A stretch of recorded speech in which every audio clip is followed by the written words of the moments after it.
Mr. Berryhill, welcome to 10 with Jen, where I ask 10 out of 10. Dr. Berry. Hang on. Let me start again. Let me That's start. Dr. to you, buddy. 10 with 10, 10 with Jen, 10 with 10, 10 with 10, 10 with Jen. Dr. Berryhill, welcome to 10 with Jen, where I ask 10 out of 10s like yourself 10 questions in around 10 minutes to get to know you in a fun way. Oh, I didn't realize it was based on how many minutes. I thought you only spoke to the beautiful people. So everyone that you talked to was a 10. Or maybe, put next to you, anyone is a 10, right? Oh. I'm going to tell you a little bit about yourself.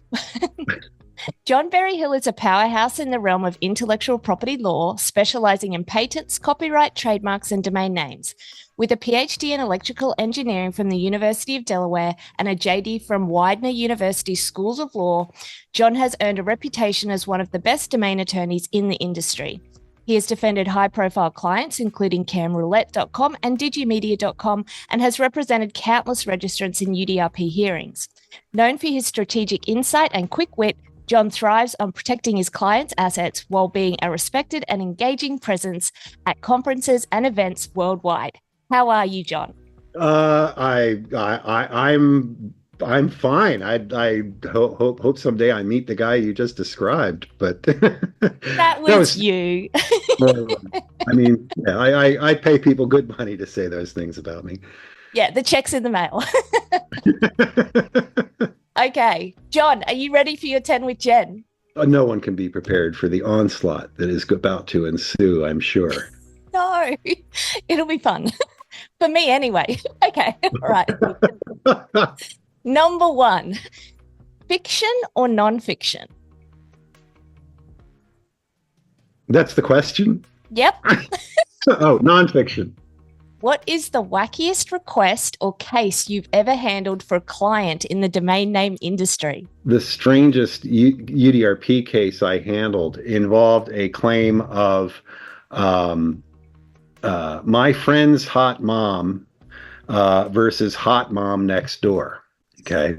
I mean, the only thing they have in common is a hot mom, right? And it all depends on where your friend lives. Okay. Now, when I was growing up, that friend didn't live next door to me. So in any event, that was probably the weirdest one, the weirdest UDRP that I've defended.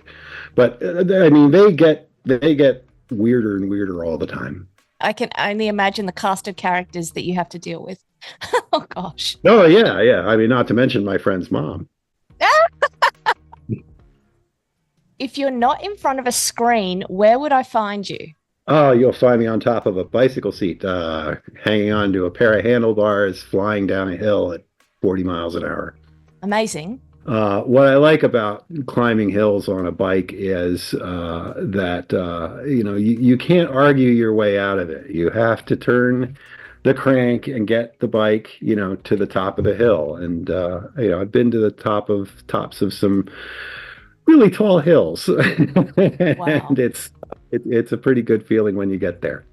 What risks does a domain broker or owner face when offering a domain for sale to a trademark holder if the domain incorporates the trademark? And what steps can be taken to mitigate these risks? A lot of times you'll have a domain name that is capable of being used by a lot of different people. Okay, one case I defended was Cambridge.com. Cambridge is a city in the UK. Cambridge is an area of the greater Boston metropolitan complex. There are lots of companies named Cambridge. And so if you're talking about a domain name that really only makes sense in the hands of one trademark owner, then you probably shouldn't have the domain name at all and shouldn't be offering it for sale. But what happened was a domain broker contacted a whole roster of entities named Cambridge, including Cambridge University, saying this domain name has come up for sale, yada, yada, yada. And Cambridge University filed a UDRP complaint saying, well, it's our trademark, and he tried to sell it to us. If you're a broker who's contacting 20 different people trying to sell a domain name, then it is worth saying that, this domain name, we're writing to let you know that this domain name has become available through our brokerage, and we are contacting other companies that may have an interest, in the terms that are in this domain name. All right. So because if they get an email from someone saying I'm trying to sell this domain name, they don't know that there's 30 other people getting this email. They think they're the only one. And trademark owners tend to be conceited and narcissistic enough. Your sales offering email is going to be Exhibit A in the UDRP complaint. Here's the damning email where they tried to sell us our own trademark. So it would be nice if that email said, as Exhibit A, we're contacting, a bunch of other people. We're contacting, any companies that might have an interest because we believe this domain name could be generally valuable for the following purposes. And then you could have a particularized sales pitch for them. But that is the best way to protect yourself, because there have been, quite a few UDRPs that were triggered in part by, that sort of outbound email campaign, which, is riskier than waiting for them to come. But the best way to mitigate it is to make it clear that this is not an individualized email sent to this trademark owner. I think that's a really great tip, actually, is always, if you are an owner or broker outbounding, send emails as if they're evidence. Yeah. Never send an email that you don't want to have someone in a courtroom with an easel with that email blown up, 3 feet by 5 feet, and you on the stand to explain that line. What is the most terrifying animal? Oh, the one animal that kills more human beings by far than any other animal is the mosquito. Does it? It is the deadliest animal as far as humans. When you read nonfiction, mosquitoes kill more humans than any other animal by far, by orders of magnitude. You've been raising money for Dana-Farber Cancer Institute via the PanMass Challenge alongside Elliot Silver for many years.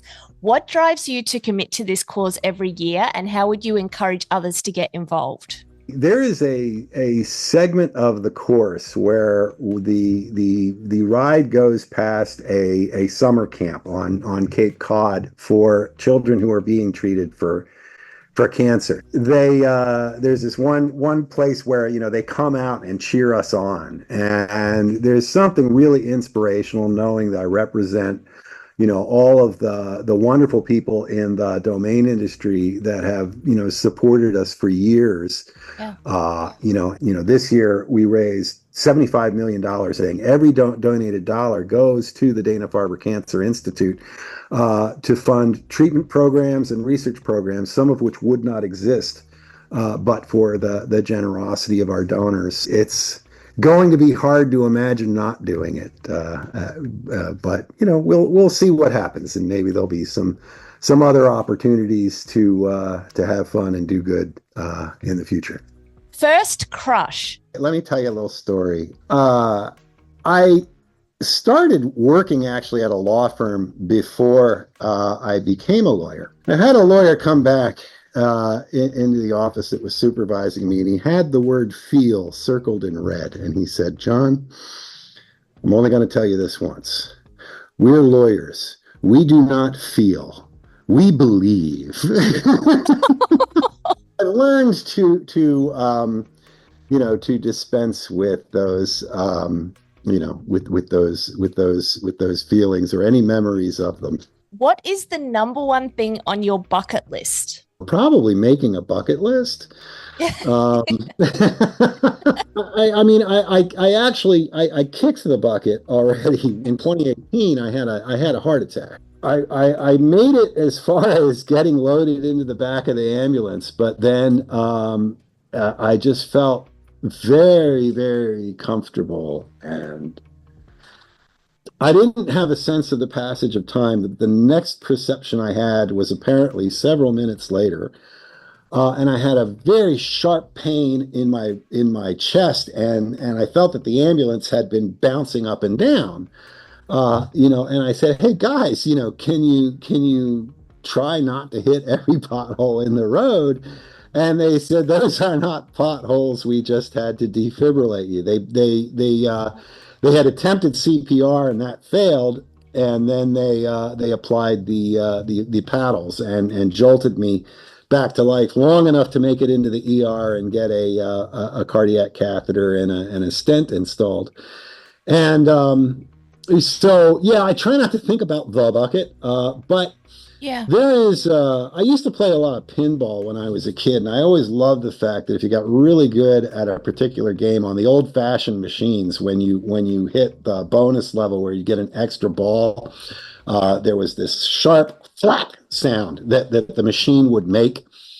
And then you'd get a bonus ball, right? And you've already played the game, but you get another ball and you get to play that ball. And so that's kind of, I guess, why I don't have a bucket list, because I'm playing the bonus ball.